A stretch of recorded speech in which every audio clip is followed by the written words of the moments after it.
Now, fans that either sold their tickets or whatever, all of a sudden an emphasis is starting to get thrown onto the tickets where people believe she will be playing. And that's starting to make the ticket prices go up, and up.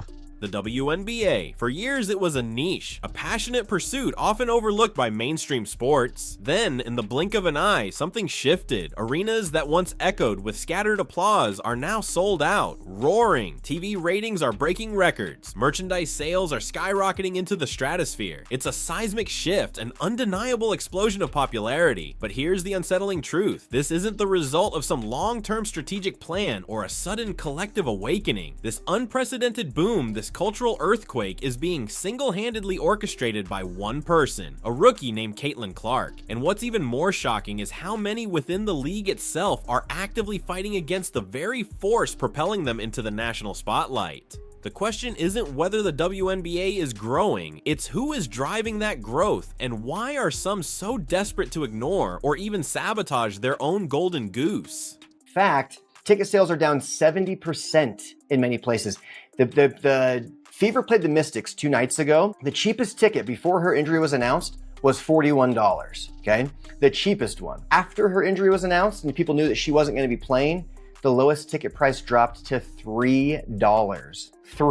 This is the Caitlin Clark effect. The WNBA doesn't quite realize what they have in Caitlin Clark. She is the absolute golden goose, the golden ticket. She is the pot of gold at the end of the rainbow. They must protect her at all costs. Let's talk numbers, because they don't lie. They paint a stark, undeniable picture of raw economic power. The Clark effect isn't some abstract concept or a marketing buzzword. It's a cold, hard financial reality that dictates the flow of millions. When Clark is on the court, ticket prices don't just rise. They soar like rockets, igniting a fervent bidding war among desperate fans. When she's sidelined, even for a short time, they crash back to earth with astonishing speed, like a failed launch. Take the recent game between the Indiana Fever and the Washington Mystics. Before the news broke that Clark would be sidelining due to a quad injury, the cheapest ticket to that matchup was still a respectable $41 $. Moments after the announcement hit, sending ripples of disappointment through the fan base, that price plummeted, not by a marginal amount, but to a jaw-dropping, almost unthinkable $3.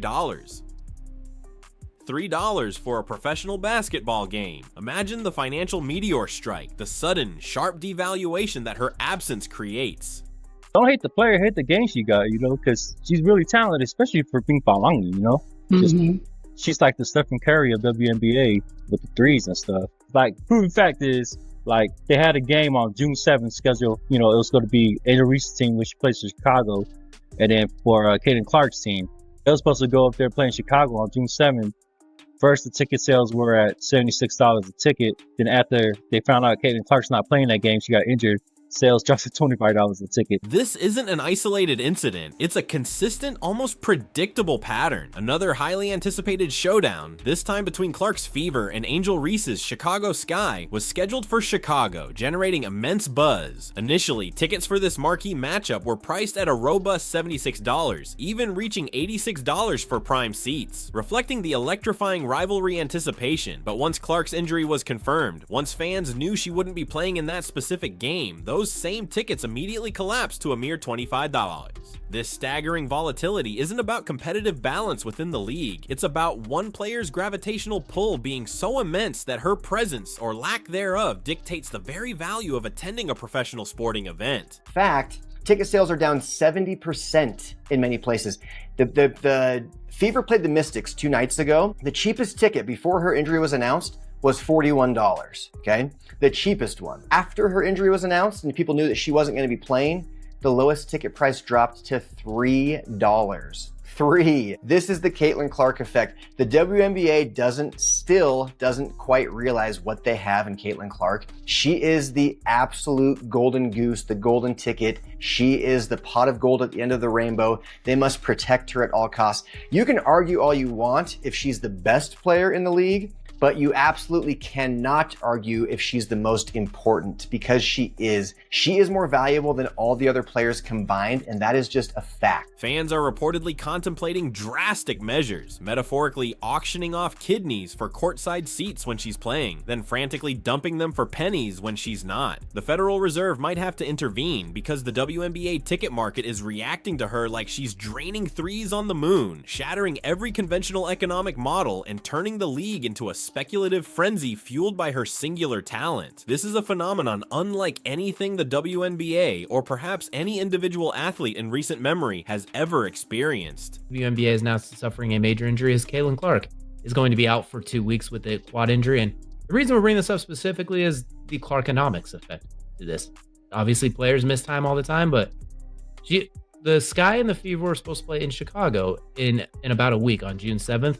The opening ticket price was $86 because you have the Angel Reese vs. Caitlin Clark showdown that is now box office. Yeah, those tickets are now down to $25. Down to $25 after the injury announcement. And it's supposed to take place in the Bulls Arena, the United Center, as opposed to the normal Wintrust Arena. That's about a 12,000 seat difference, give or take. But the Clark effect stretches far beyond ticket booths and immediate game attendance. It has unleashed a full-blown cultural tsunami. Caitlin Clark isn't merely dribbling basketballs, she's adeptly dribbling bank accounts, skillfully manipulating media narratives, and inadvertently challenging deeply entrenched egos within the league. Her impact has extended to every corner of the sports ecosystem. Viewership isn't just up, it's breaking records faster than she breaks ankles on the court, drawing millions of new eyes to the WNBA. Merchandise sales for her jersey alone are up over an astonishing 1,193%, creating an entire new revenue stream that the league barely knew existed, forcing manufacturers to scramble to keep up with demand. That's a support system. That shouldn't change. I think, Caitlin knows that she has the ears and eyes of the locker room, and the support that she has behind, whether it's us or anybody else. I would like to think that she knows it's there, and to really take her time and make sure that she's, well enough to be who she needs to be for us, because I want the 100% Caitlin, so I'll take it. The atmosphere at games has transformed. Security guards are reportedly getting nervous because the crowds are acting like she's Beyonce or Taylor Swift showing up at an NFL game, an almost frenzied level of star power previously unimaginable for the league. This isn't simply about basketball, it's about a cultural velocity, the kind that transcends the sport itself and captures the collective imagination. Think iconic figures like Serena Williams, Tiger Woods, or LeBron James, individuals who commanded attention far beyond their respective fields. It's that weird, elusive, lightning in a Gatorade bottle phenomenon that can't be taught, coached, or copy-pasted into existence. What's even more astounding is the omnipresent influence of her star power, even on her off nights. When she's not suited up, when she's recovering from an injury, the effect still explodes. Turns out she's human after all, Dan. She's gonna be out for at least a couple of weeks, it appears.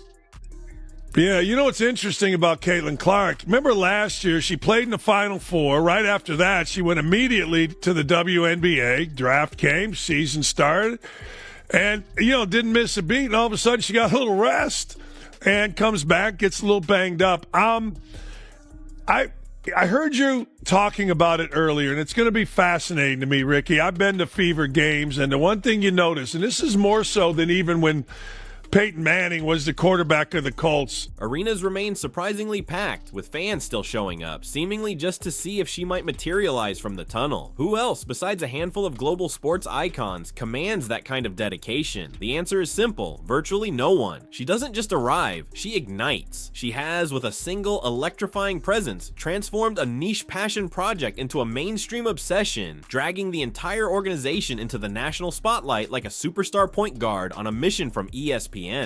One word to describe Caitlin Clark. Amazing. A beast. She is the truth. She's the truth, and she was a rookie. Knock down the three-pointer, get to the rim. She can get to the free throw line. She's the ball. crafty. Yeah, very crafty. Crafty. So sometimes she's look like she's coming off for a 3-point shot and she backdoors you for a layup. She gets her teammates involved. She can pass. She can shoot. Man, she is the complete. You'd naturally assume such a monumental, league-altering force would be met with immediate open arms, a literal red carpet, and a league-wide celebration. Instead, a darker, more perplexing current is running through the WNBA locker rooms. A shocking, undeniable tension, a simmering resentment from some veteran players who seem to view Clark's meteoric rise as a personal affront rather than a collective triumph. It's an act of self-sabotage that borders on the absurd. Instead of shared high fives and collective celebration for the league's newfound prominence, there's a distinct cold shoulder, thinly veiled quotes about rookies needing to earn it, and open displays of side-eye. Earn what, exactly? Filling arenas, breaking viewership records, making national television for the first time in over a decade, pulling in millions of new fans and dollars. Apparently for some, these monumental achievements don't count as earning it. How crazy was this season versus the seasons past? Our jersey sales were up 1,193%. The Caitlin Clark effect is real, and we're thrilled about it.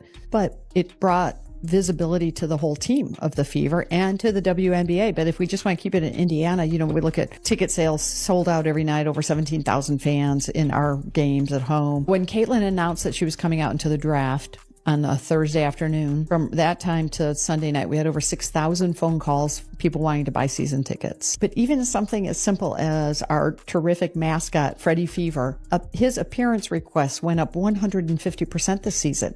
So you talk about the Fever, the team, which is what we've been working on, The veteran envy is louder than a buzzer beater in overtime, cutting through the celebratory noise. It's a truly tragic spectacle. This isn't a sorority where seniority dictates status. It's a business, a high-stakes professional sports league. And right now, Caitlin Clark is unequivocally the best sales pitch the league has had since its very inception. Yet, instead of catching the express elevator she's bringing, a few players are actively trying to cut the cables, seemingly preferring obscurity over shared prosperity. They are more focused on being league gatekeepers, guarding a seemingly arbitrary tradition, than embracing their role as game changers who could leverage this moment for everyone's benefit. Shame on you. Kathy Engelbert pens this beautiful article written by Kathy, about Kathy, for Kathy, explaining why she is solely responsible for the boom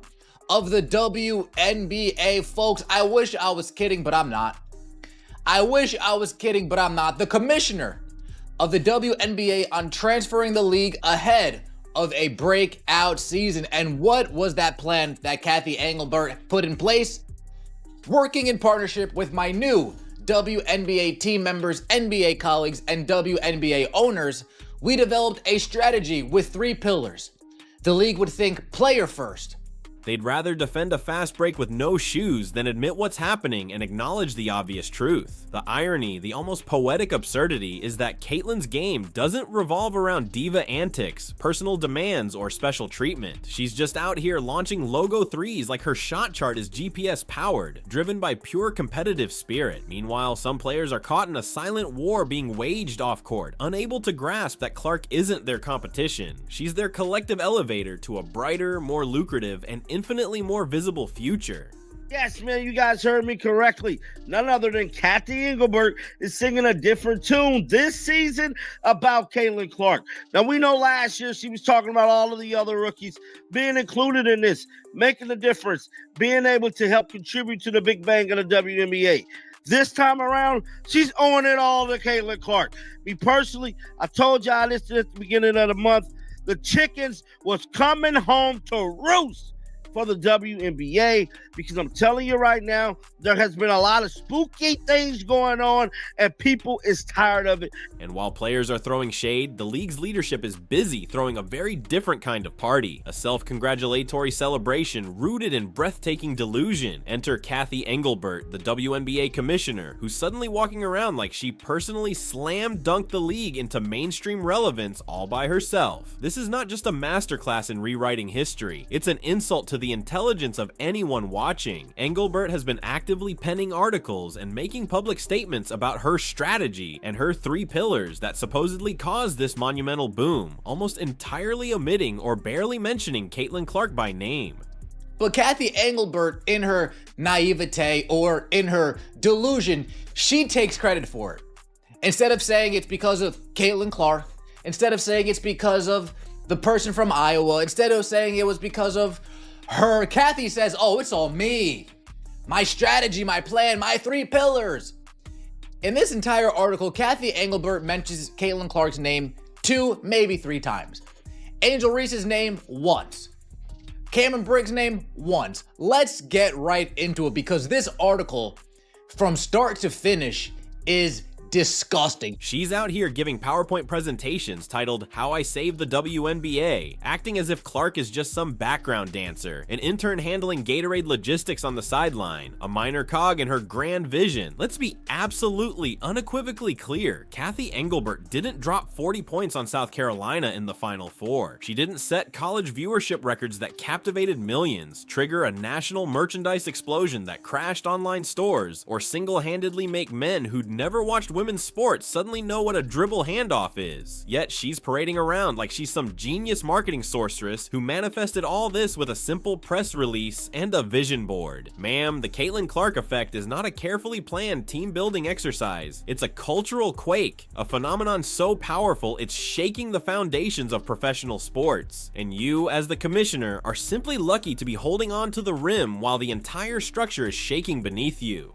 Black and white sports supporters, well, I think this pretty much closes the book on its Me Too. They're tuning in for Me Too. Oh, the WNBA's not going to like that. Oh, those Angel Reese trolls online that are trying to come for me and other YouTube channels, y'all aren't going to like this. Good. Too bad.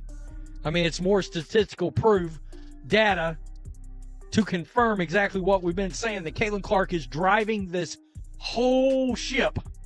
This whole bus.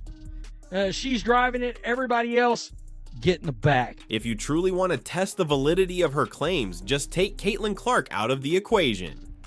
Poof, gone. Suddenly, that roaring crowd looks more like a high school reunion at a silent disco. The ESPN coverage, once a rarity, would revert to being buried under cornhole championships and 2012 bowling reruns. Ratings. Let's just say they'd be doing the limbo under basement levels, plunging back to the obscurity of seasons past. The undeniable truth is that one player, and one player alone, dragged this entire organization into prime time, into the national conversation, and now Kathy's trying to rebrand it as a collective group project, her brainchild. This isn't Kathy's master plan, this is Caitlin's highlight reel, and the league is merely fortunate enough to be tagging along for the ride, pretending it called shotgun.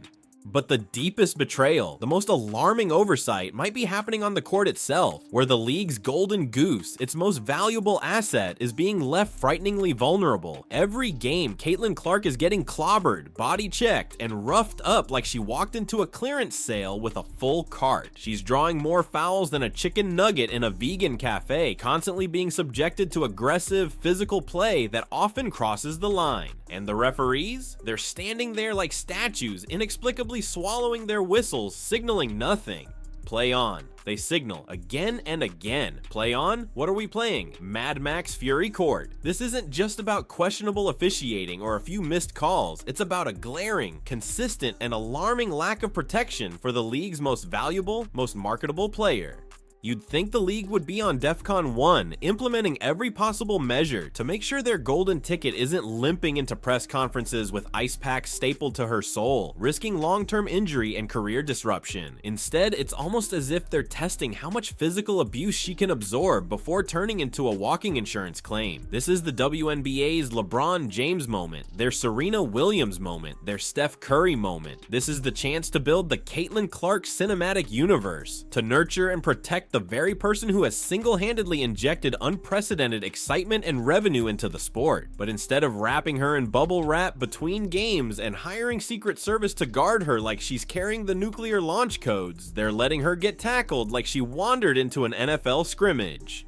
She's not just a rookie, she's the main event, the halftime show, and the entire ad campaign rolled into one, a phenomenon generating untold millions for the league. And yet, despite her unmatched value, the very players who should be thanking her for their suddenly flush paychecks are throwing elbows like it's 1992 Detroit Pistons cosplay night, seemingly trying to humble her. She doesn't need a reality check. She needs a security detail, a more consistent rule application, and a highlight montage aired before every game with a do not touch label slapped across the screen. So let's get right to the inarguable statistical truth that should be shouted from the rooftops. You can argue all you want if Caitlin Clark is definitively the best player in the league right this second, a debate that is valid and ongoing, but you absolutely, without a shadow of a doubt, cannot argue if she is the most important, because she is. She is more valuable, more impactful, and more economically significant than all the other players combined. And that is not an opinion, it is a demonstrable fact evidenced by every metric. Caitlin Clark isn't just playing basketball, she's orchestrating an economic resurrection for an entire league. She's the undeniable reason you suddenly need to buy tickets on resale apps that look like they're scalping tickets for Beyonce's concert. She's the singular force behind media outlets treating the WNBA like a legitimate major sports league and not a niche passion project sandwiched between obscure horse racing and competitive cornhole reruns. Without her, this season would have the excitement level of a lukewarm decaf latte, struggling to gain even a fraction of the attention it now commands. If Clark, for any reason, decided tomorrow that she was done, the league would backslide faster than a player on a buttered floor, losing its newfound momentum and sinking back into relative obscurity. This particular moment, this confluence of talent and attention, could be a golden era for the WNBA if egos weren't attempting to play full court press on progress, if veteran players and league leadership alike could simply embrace the unprecedented opportunity. She's already got the ball, the spotlight, the relentless media coverage, and about $50 million worth of market influence circling her like a perfectly executed pick and roll. Whether she's swishing logo threes from deep or just sitting on the bench sipping Gatorade, the Caitlin Clark effect is undeniably in full force, a force of nature that has rewritten the league's trajectory. Caitlin Clark didn't break the WNBA, she simply reminded everyone with undeniable force just how much bigger and brighter it could truly be. And apparently, for many within the league, that's a tough pill to swallow when they thought the only person with that kind of magnetic pull was their own agent. The WNBA now stands at a critical juncture, a pivot point that will define its future. The Caitlin Clark effect is not a fleeting trend, it's real, it's undeniable, and it's accelerating with each passing game. The league has a clear choice. They can either fully run with it, embrace it wholeheartedly, protect her as their most valuable asset, and allow this unprecedented surge of attention to elevate every single player, every single team, and the entire sport to spectacular new heights. They can continue to fumble the ball, let short-sighted egos eclipse genuine progress, and watch as this golden, once-in-a-generation opportunity slips away, leaving them exactly where they were before the world collectively tuned in. The choice is stark, and the stakes are immense. Will common sense prevail, leading to a truly revolutionary era for women's basketball? Or will the puzzling resistance and misplaced pride destroy a golden opportunity, allowing the biggest game changer in their history to walk away, taking the newfound excitement, the skyrocketing numbers, and the very future of the WNBA right along with her? The league's legacy and the potential of women's professional sports hangs in the balance.